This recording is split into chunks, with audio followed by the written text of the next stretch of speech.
Buonasera e benvenuti a questa edizione del nostro telegiornale. Vediamo subito i titoli.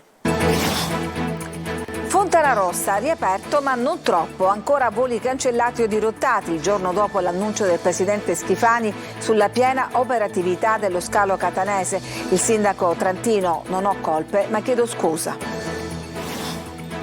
2 operazioni di salvataggio in mare, gruppi di migranti soccorsi fra le onde alte e tra gli scogli, altri 2 morti e una trentina i dispersi. Riscoprire la Sicilia a bordo dei treni storici, itinerari turistici mozzafiato sulle vecchie linee ferrate dell'isola. Calcio, il Catania vince il primo test amichevole della stagione contro i dilettanti del Mister Bianco, 7-0 il risultato finale. Il Messina resta un cantiere aperto, l'allenatore Modica aspetta 5 rinforzi.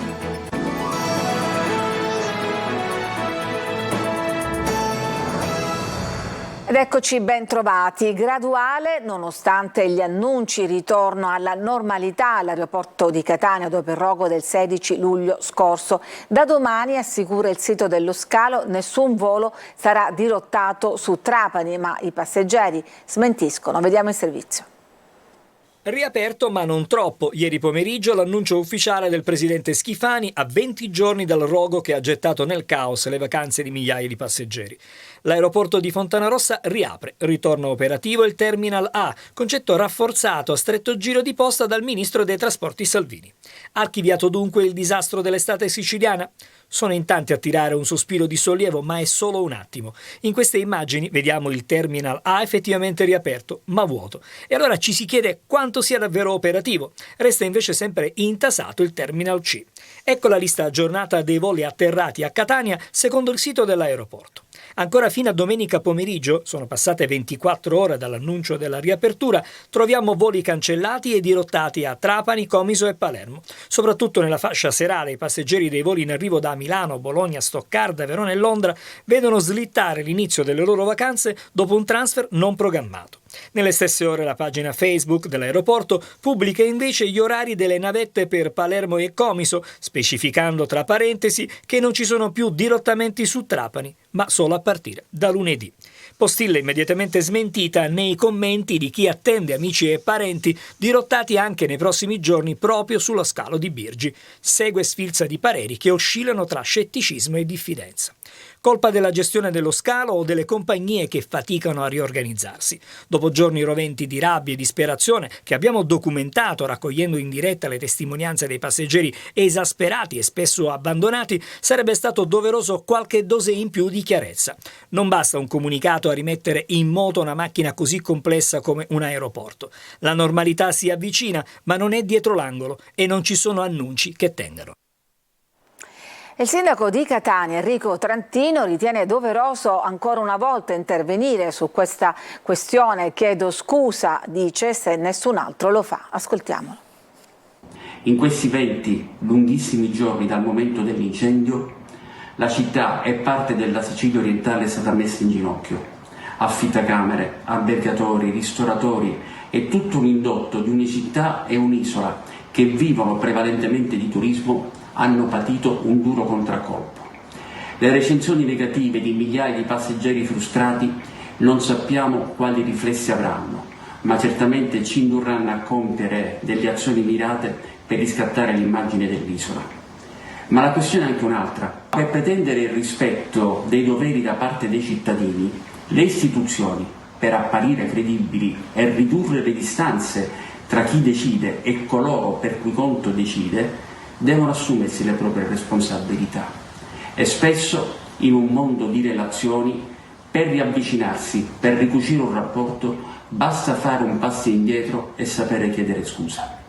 Credo di avere fatto tutto quello che rientrava nelle mie possibilità, suggerendo anche specifiche iniziative per alleviare i disagi dei passeggeri mai messe in atto. Io non penso di avere colpe, ma sono socio di chi ha la responsabilità di gestire l'aeroporto e so che chi è parte di qualcosa che non ha funzionato deve comunque avere l'umiltà di chiedere scusa, specie se non lo fanno altri. E ancora in tema abbiamo voluto sentire un esperto di aviazione civile, Luigi Crispino, che è stato tra l'altro gestore degli aeroporti di Lampedusa e Pantelleria. Eccolo al microfono di Michele Cucuzza. Prima o poi dovremo tornare alla normalità. Quello che desta scalpore, secondo me, è che continuano a prenderci per i fondelli, cioè tutto riprende, è ripreso, c'è la normalità, non è vero che c'è la normalità, sta migliorando, guai se non migliorasse l'emergenza diventerebbe normalità. Quindi ci stanno continuando a mentire, perché non lo so. Dovrebbero spiegarcelo, quali interessi sottostanno a questo volere a tutti i costi dire siamo bravi, ci stringiamo a... Secondo lei? Non lo so, per me c'è l'affare grosso dell'appalto della aerostazione Morandi, ma soprattutto stanno a litigare tutti per chi deve privatizzare questi due aeroporti. Il sindaco Trantino, che è persona, come ho detto già prima, piena di dignità ed è persona per bene e onesta, ha fatto quello che un primo cittadino con onestà intellettuale deve fare, ha chiesto scusa, ma io pregherei il sindaco Trantino di operare questa rivoluzione dell'onestà e della competenza. Dobbiamo cambiare Catania, dobbiamo cambiare la Sicilia, non è possibile andare avanti così. Cambiamo argomento. Tutti in salvo i migranti finiti con il loro barchino sugli scogli a Lampedusa, altri 2 morti e una trentina di dispersi nel canale di Sicilia nelle ultime ore. Angelo Gagliano. Sono terminate le operazioni di recupero dei 34 migranti, fra cui 6 donne, che per 36 ore sono rimasti bloccati sulla scogliera di Capo Ponente, dove venerdì scorso, dopo aver urtato gli scogli, è naufragato il barchino sul quale viaggiavano. 3 le donne portate al poliambulatorio, ma nessuna è in gravi condizioni. A recuperare il gruppo, come vedete nelle immagini, è stato il soccorso alpino e speleologico siciliano, assistito da uomini dell'esercito e dai vigili del fuoco. I profughi si trovano ora nell'hotspot di Contrate Imbriacola, dove si trovano anche i 57 naufraghi degli ultimi 2 naufragi avvenuti nel canale di Sicilia. Tragedie del mare che fanno registrare altre 2 vittime. Secondo il bilancio provvisorio, stando ad alcune testimonianze, mancherebbero infatti all'appello una trentina di persone, ma su questo gli investigatori della squadra mobile, in stretto contatto con la Guardia Costiera, mantengono il massimo riservo. Di sicuro al molo Favarolo sono state sbarcate 2 salme. Si tratta di un bambino di 1 anno e mezzo e di una giovane donna, entrambi ivoriani, che sono stati trasferiti alla camera mortuaria del cimitero di Cala Pisana. Per lunedì e martedì la prefettura di Agrigento ha organizzato dei voli charter per permettere il trasferimento di alcune centinaia di ospiti dell'hotspot. Paura in spiaggia a Termini Imerese, un papà si è tuffato in mare per salvare la figlioletta di 7 anni che rischiava di annegare nei pressi della spiaggia Canne Masche. L'uomo ha sfidato le onde che stavano portando via la piccola, ma trovandosi a sua volta in difficoltà sono stati raggiunti da altri bagnanti. Padre e figlia sono stati poi condotti al pronto soccorso dell'ospedale di Termini Imerese. Incidente stradale in pieno centro a Catania, una mancata precedenza, una disattenzione sono alla base di uno scontro avvenuto questa mattina intorno alle 10:30, l'incrocio tra il Corso Italia e Viale della Libertà. Protagonisti un pullman dell'Interbus e un 50enne in scooter che è finito proprio sotto il mezzo. Lo scooterista, privo di sensi all'arrivo del soccorritore, è stato trasferito in codice rosso all'ospedale Cannizzaro. Una casa di riposo per anziani abusiva è stata scoperta e chiusa a Priolo Gargallo, in provincia di Siracusa. Dagli accertamenti svolti dai carabinieri del NAS di Ragusa, la struttura ricettivo socio-assistenziale è risultata completamente sprovvista di tutte le autorizzazioni. Il personale dell'ASP ha chiuso i locali cucina per gravi carenze igienico-sanitarie e sono stati sequestrati 103 kg di alimenti vari risultati scaduti e che erano destinati agli anziani. Ci fermiamo adesso, c'è una pausa per la pubblicità, torniamo subito dopo.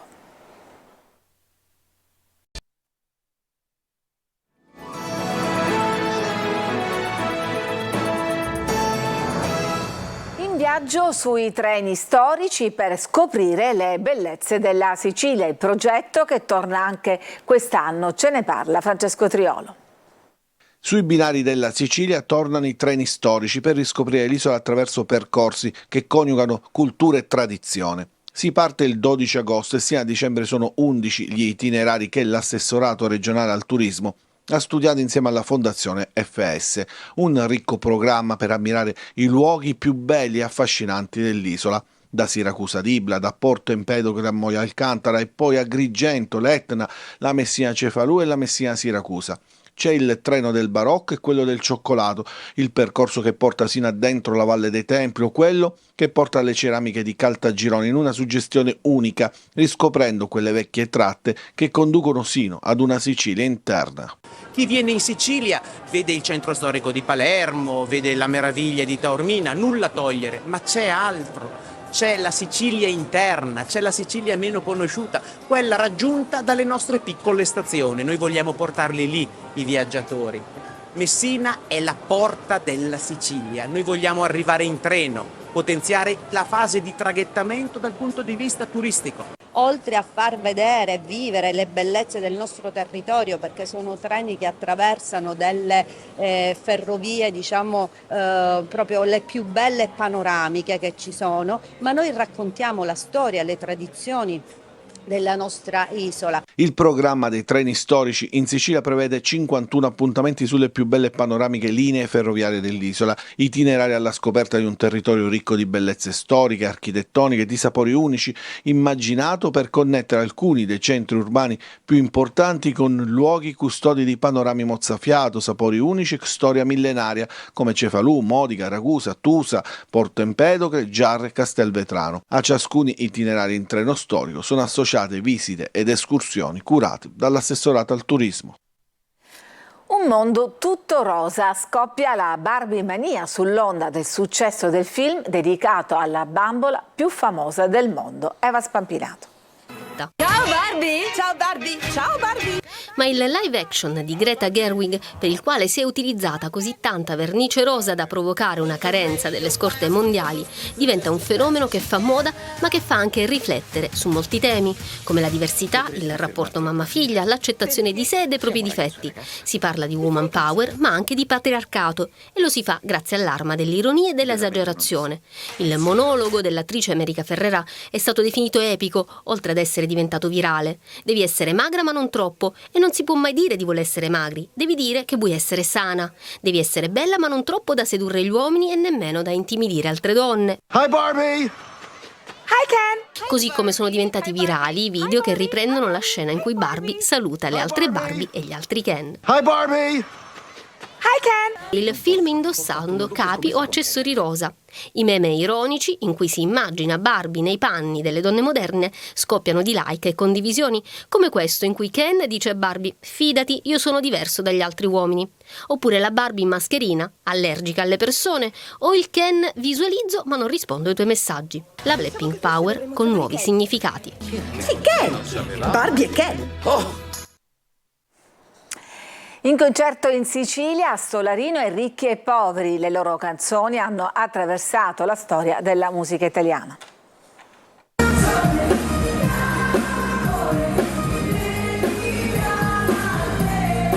Ascoltare la loro musica senza ballare è quasi impossibile. I Ricchi e Poveri hanno portato una ventata di allegria nella piazza centrale di Solarino, in provincia di Siracusa. Nonostante i disagi per arrivare in Sicilia, legati all'incendio all'aeroporto di Catania, Angelo e Angela ce l'hanno fatta. Sono saliti sul palco per cantare i loro più grandi successi. È meraviglioso cantare in Sicilia, dopo 14 anni non vedevamo l'ora di ritornare. Noi torniamo ogni tanto in Sicilia. Solarino, mia bella cara Solarino. Volevo pensare che vuol dire ti va di ballare con me. Ricchi di spirito e poveri di tasca, Franco Califano li definì così nel 1967. Fu lui a dare il nome al gruppo, tra i più amati d'Italia e non solo. Un quartetto polifonico che di recente ha perso una delle sue colonne, Franco Gatti. I Ricchi e Poveri nella loro lunga carriera hanno attraversato alti e bassi, con unioni e divisioni, per poi fare una reunion nel 2020. La loro musica però non è mai tramontata. Per 12 volte al Festival di Sanremo nel 1985 la vittoria conquistata con Se mi innamoro.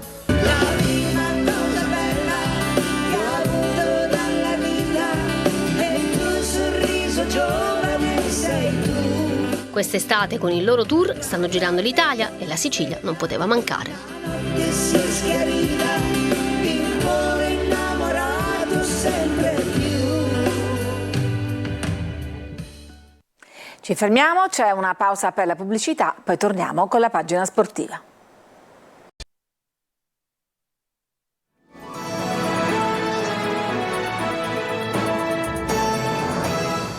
Eccoci allo sport. Ieri nel tardo pomeriggio il primo test match per i rossazzurri di Tabiani a Zafferana, avversario il Mister Bianco 2011 che parteciperà al prossimo torneo regionale di eccellenza. 7-0 il risultato finale per il Catania con doppietta di Sarao e Popovic e le reti di Rocca, Chirico e Zammarini. E ora sentiamo le dichiarazioni di Alessandro Olivieri, nuovo portiere del Catania.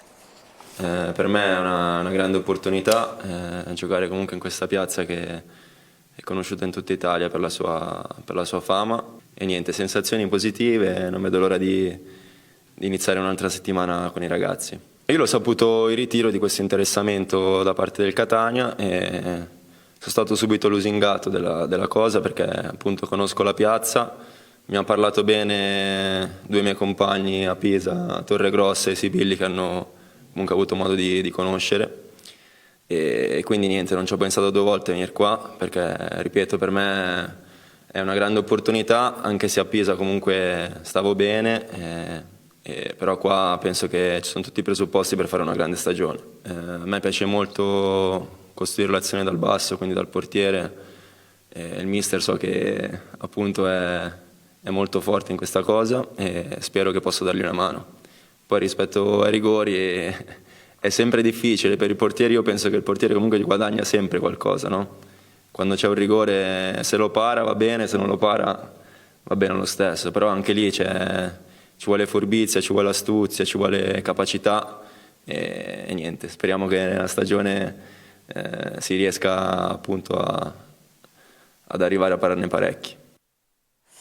Intanto prosegue in Sila il ritiro del Messina, previsti 5 acquisti sul mercato per migliorare l'attuale organico, carente in tutti i ruoli. Sergio Colosi.